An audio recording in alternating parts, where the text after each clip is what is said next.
wonderful. We know where to send you. It'll be great. So I have a whole new mission in my mind now. And I'm a mom, I'm a teacher. I never see myself as a leader. It's not really, I know people think that I am, but in my heart, I don't feel very good about leading. And this team is full of some strong personalities.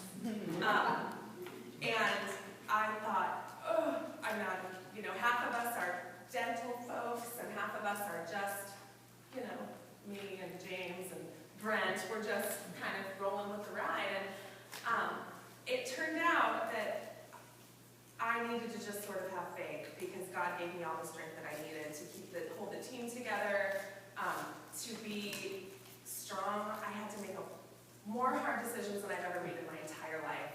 This was nothing like the trip that I went on in Melier. This was not the same mission trip. You never know what your mission's going to be, really, until you get there. And so what I wrote, I sat down the other night, because I feel that it is my duty. It's what God needs me to do, is to share with what my experience is. Not everyone is a missionary. That is not what everyone needs to be. It's sort of a disease. It's an affliction. It's hard to shake, and once you have it, you're like in trouble, because then all you can think about is the next time you can get back to your third world, mess that you love and you want to be in all the time. So I know my fellow missionaries, some people feel that way, and some people come back from mission service and never want to go again.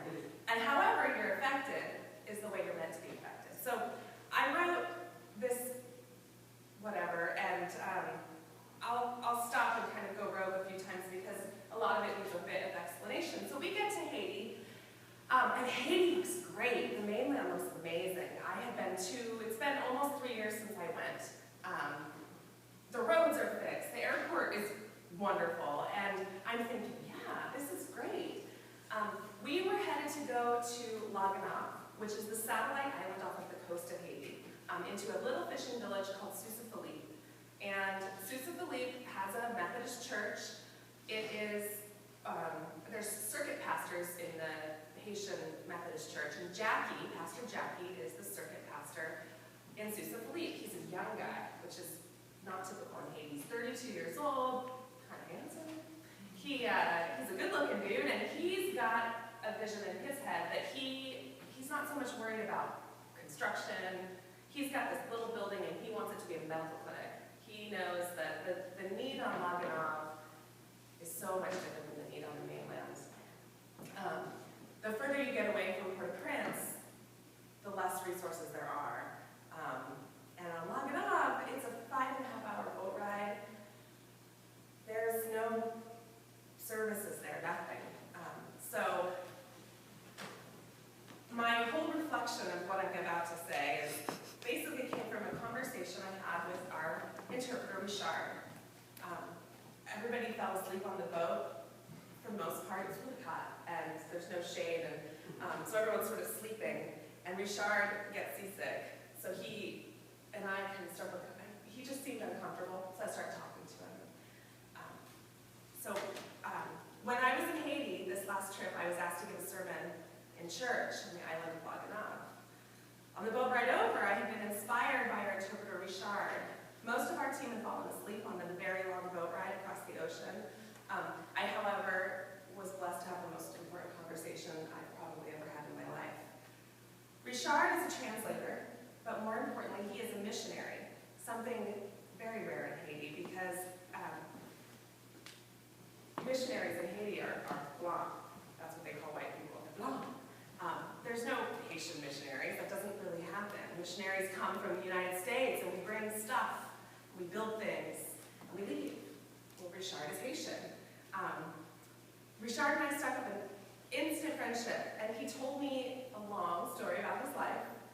His story is the story of a million Haitians. However, who Richard has become is the story of Christ's love in action. Richard's mother was 14 when she had him. She was illiterate, like 85% of Haitians, and she didn't have anything, no job, no work, no resources. They lived in a very small mountain town called Veritas, which is away from the city of Port-au-Prince. And like I said, the further you get away,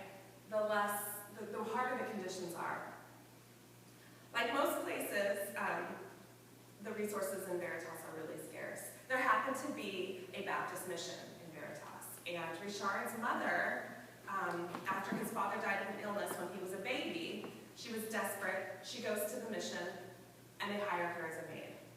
So this is the first changing, pivotal moment in Richard's life. He grew up in the mission, and he was put through school by the missionaries. There's no free education in Haiti. If you can't pay, your child doesn't go to school. Your child doesn't go to school, they don't speak French, which is the national language. If you don't speak French, you cannot participate in your economic or political system because you can't read the newspapers, you can't vote, so it's a problem. Richard, however, grew up at the mission. He went to school there, his mother worked there. He loved it there. He had really warm fuzzies about this Baptist mission. In a culture where there's 80% unemployment, education is the only chance for Haitians to survive. It's their only chance. Their culture is there's very, very few at the top, and then they call it the mass. It's on the bottom. And there's almost absolutely zero movement from the mass up. So he really wanted to do that. However, when he was 17, his mother is struck by lightning and dies. He finishes his primary school at the mission, but there's no reason, his mom's not working there at that time, and they felt like they had educated him, and he was sort of out of luck. His friends went on to secondary school. In Haiti, that's like college. So these kids had money, their parents had a way to pay, or they were supported by missionaries. He, however, was frustrated. He called his uncle, who lives in the United States, and in Haiti, in the culture, if you're able to help, it's expected that you do so. But his uncle had lots of kids, and he said, I'm sorry, Richard, I can't help you. In their mind, he had finished primary school, you're fine. Go on, get it together and go out to work. So Richard, frustrated and sad, becomes a tap-tap driver in Port-au-Prince, which it's a job, but for him, that wasn't what he wanted. So he did that for years, feeling frustrated, seeing his friends who were going to trade school and moving from that mass out of it. And he was upset. He had maintained some contact with a missionary from Canada, and they would speak on the phone. And she called him, and he was upset, and he was complaining about, this is all in the late 1990s, when the American military was occupying Port-au-Prince, political instability was happening, and it was not a pleasant place to be. There was rioting in the streets, frustrated people, hungry people. Richard recalled to me feeling helpless and unable to change his situation. A missionary from Canada who befriended him calls him, and she says, I want to pay for you to go to school. But, the gates open, he's thinking, this is it, I've got it. She wants to pay for him to go to Wyowan University, which is a missionary school. And he says, missionaries, what's a missionary school? And she said, just have faith and go with it, and I will pay for you to go to Wyowan University. He's thrilled. He says to his friends and his family, I'm going to university, I'm going to Wyowan University to become a missionary. And he's up in Veritas, and they look at him like, what is that? What is that? That's not a doctor, that's not a nurse, that's not one of the specific professions that they can see as being a step out of the masses. And he didn't care. He was not driving a tap-tap. He was not fighting his way through Port-au-Prince every day. So he goes to Wyowan University. His training allowed him to obtain a visa, which is nearly unheard of in Haiti. He stayed with the Amish in the United States. He went around and spoke at churches, all with the help of missionaries. Okay? Everything in his life had led up to him feeling like he was becoming an instrument of God's will. That everything good that had happened to him was because of God and because of missionaries. So he comes back, which is also unheard of. Patients who get a visa, they don't go back to Haiti. Haiti's hard. They come here, and why would they go back? Richard goes back. So he starts a foundation up in the mountains in Veritas, and it's called Shelter of Hope Ministries. He's Haitian. This is unheard of. He's got 19 kids that go to school and are supported by his friends that he met when he was in the United States.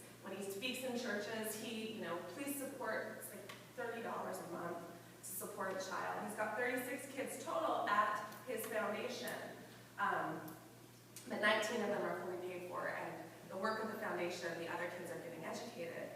So this is the story I'm hearing on the boat, and in the context of where we're going, it was a very important story for me to hear, because once I arrived on Sousa Philippe, I was totally overwhelmed and feeling like, how are we going to help these people? There's only a few of us, and there's so many of them, and they are desperate. They are starving.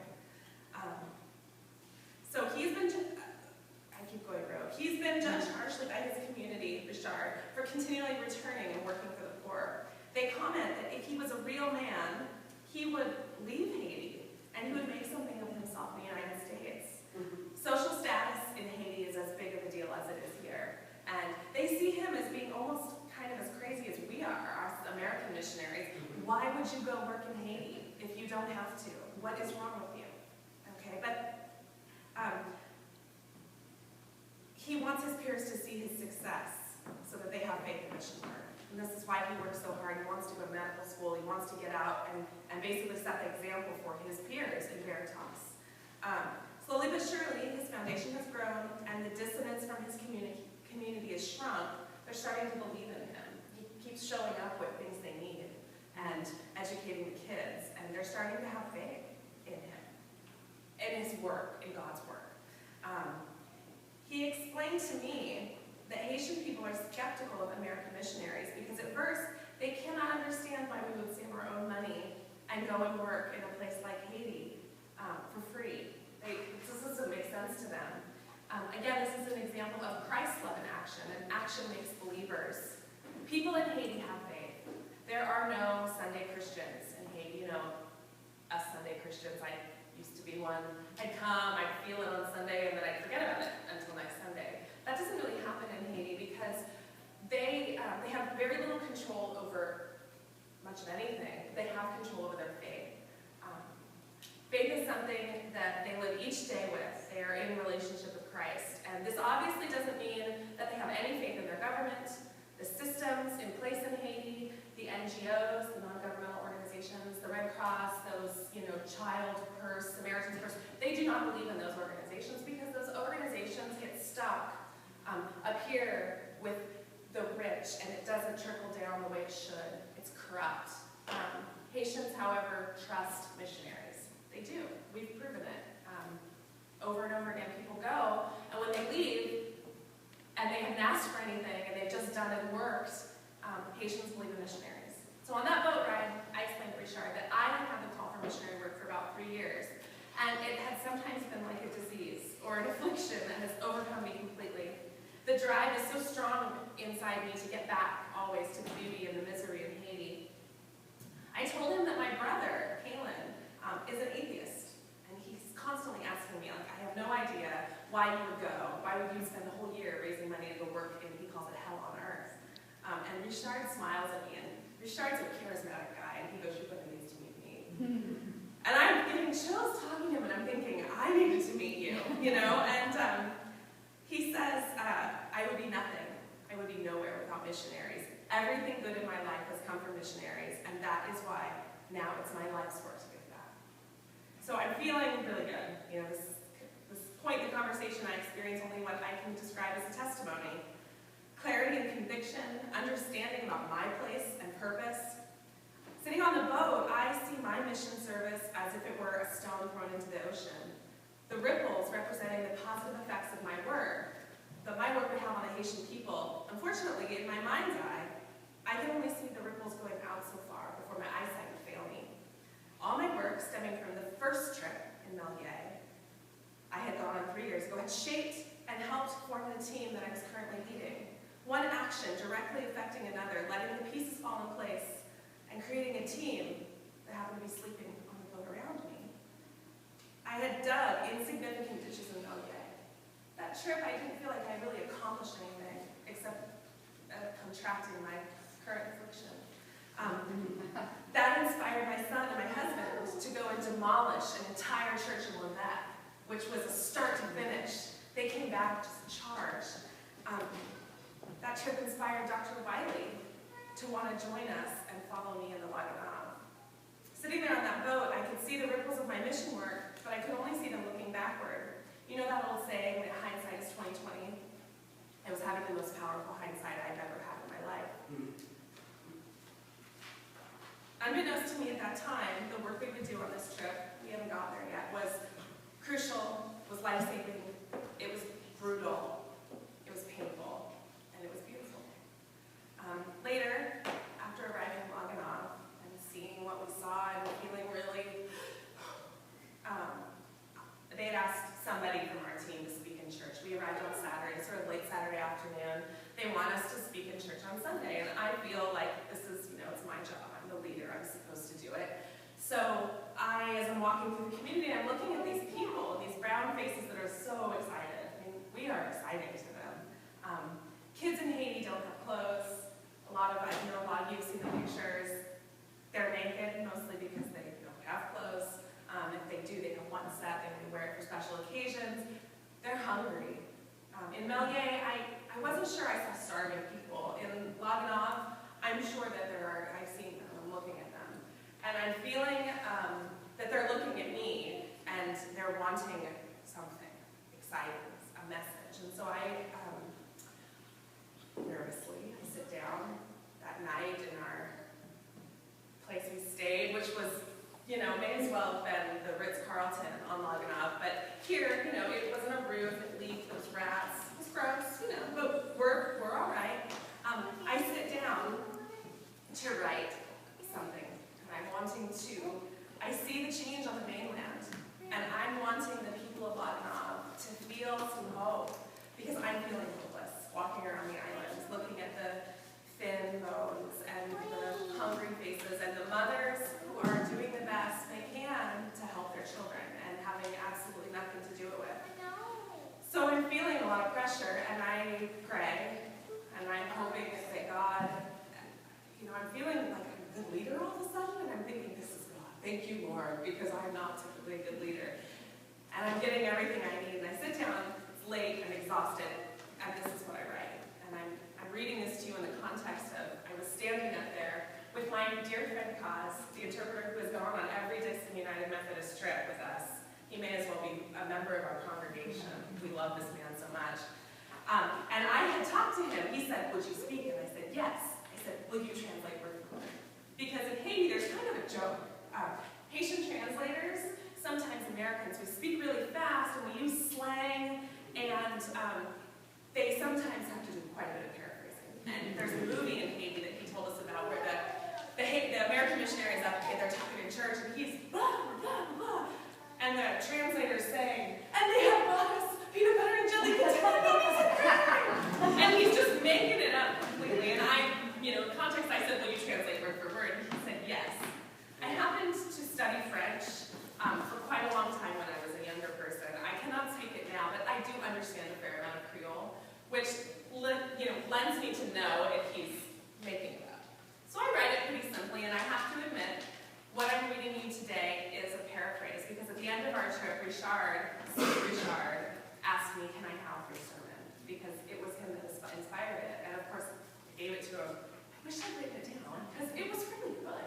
And surprisingly so, but I didn't. So sitting at my computer the other night, I tried to remember what I said the best I could, and I'm going to read you what I wrote. Get up there.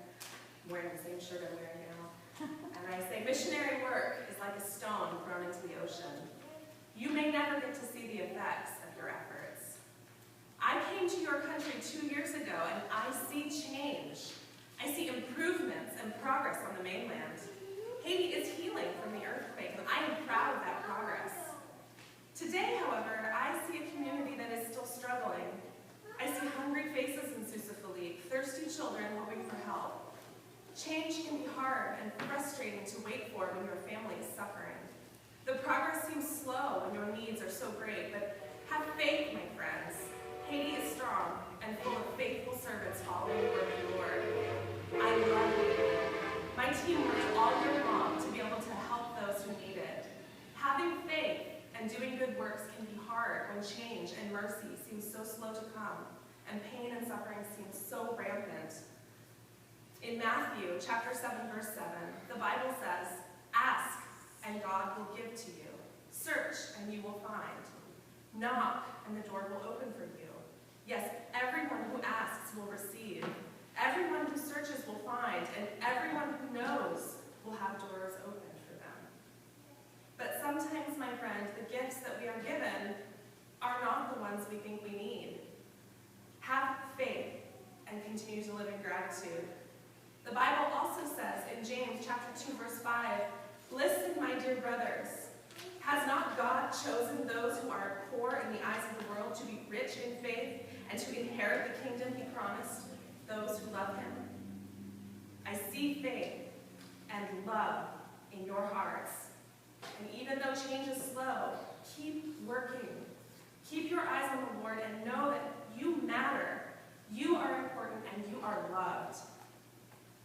I love Haiti. And you are the future of Haiti. You will be an example by your diligence, your faith, and your love for one another. Just like the stone that's thrown into the ocean, we may never see our good deeds come to fruition. We may never know the effect we've had or the part that we have played in God's ultimate victory. Only 12 disciples were specially called to follow Jesus in his ministry. But what about the other followers who were not specially called? We are those ordinary followers. We follow the teachings of Jesus and we have faith in his words. We are those ordinary people trying to do extraordinary things. The disciple Paul, he went out into the world and he spread the good news of Jesus Christ. He was an ordinary man, and in his lifetime, he probably never got to see the effects of his missionary service. He had faith, he followed the call, and he did his work. You do not need to see the entire staircase in the dark to know that the next step is there.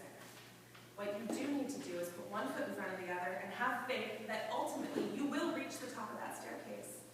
My friends, you are part of that story, the staircase that ultimately leads to God's glory in Haiti. Have faith and go forward. Those are the words that I spoke to church in Haiti. That was the testimony I was called to write. I looked out into the crowd of brown faces, and they were smiling at me. They were nodding their heads, and they were feeling positive. I saw God in their faces. I saw love in their hearts. These people with nothing, hungry and desperate. I felt good about what I said. I wanted them to know that I cared about them, that we all care about them. I had been given a gift and an affliction, a desperate need to work amongst the poor in Haiti. I don't understand the complete story of my missionary work at this point. We might not ever know the effect of what we have done, the young Richards that we inspired to take back their country, to fight for justice for the masses, basic health care and sanitation. You see, we fight for God's ultimate victory, but we are not privy to know what that victory looks like. Blindly following faith is what missionaries are called to do. We are a right now society. We want to see the results now. Instant answers, Wikipedia and Google, all fueling our insatiable need for gratification. Being a missionary challenges our modern day notions of a job well done. We had a really tough week in Sicily. It was hard. I cried every day, sometimes 5 times. I'm a 5th grade teacher. In Haiti, I'm a doctor. In Haiti, James is an OBGYN. In Haiti, Brent Watney is James Bond. So I really struggled. And when we came back, we did a debriefing, which was wonderful, with Tom Manicus, who has been living and working in Haiti for a long time. He told us a story during our debriefing about an Anglican priest who worked as a World War II medic. He saw human suffering at a level that he could not comprehend. People killed, bodies maimed, and this caused him to have a deep struggle with his faith, something that I struggled with while I was there. And Tom said that he would write down his experience that troubled him, and he would place them in a drawer that he labeled awaiting further knowledge. This is how I feel about our trip. We saw things and did things in Sicily that I cannot comprehend. I cannot understand them yet. I saw the inequities of the human experience on a visceral level that makes me question everything I know. Life and death, injury, infection, preventable, painful, brutal. I look at the pictures of the children that I saw on the island and that we played with and that we held and that we treated, and I don't understand a world where those sweet souls are neglected by politics, economics, and a history of a republic that preys on its own people. I can't get it. I just can't wrap myself around it. The thing I do understand is that they are beautiful, important pieces of a puzzle that will unfold in Haiti. I believe in God's ultimate victory in Haiti. I believe that it will happen. There is a Haitian proverb that Haitians say, and they say, God provides everything we need, but he's not the one to divvy it up. That kind of just sat with me. Mission work is not for everyone, but I thank you, because everyone here is part of my mission team, our mission team. We are a family in this. We could not have done this without your support, Cindy, your love, and your prayers. You helped us walk into the messy, painful world of Haiti, and I will continue to throw stones into the ocean. I won't focus on where the ripples will end up. I will leave the ripples to God, and I will know that we all have different gifts, each of which came because of the grace God gave us. This is what the Bible says. A person who has the gift of prophecy should use that gift in agreement with the faith. Anyone who has the gift of serving should serve. Anyone who has the gift of teaching should teach. Whoever has the gift of encouraging others should encourage. Whoever has the gift of giving to others should give freely. Anyone who has the gift of being a leader should try hard when he or she leads. Your love must be real.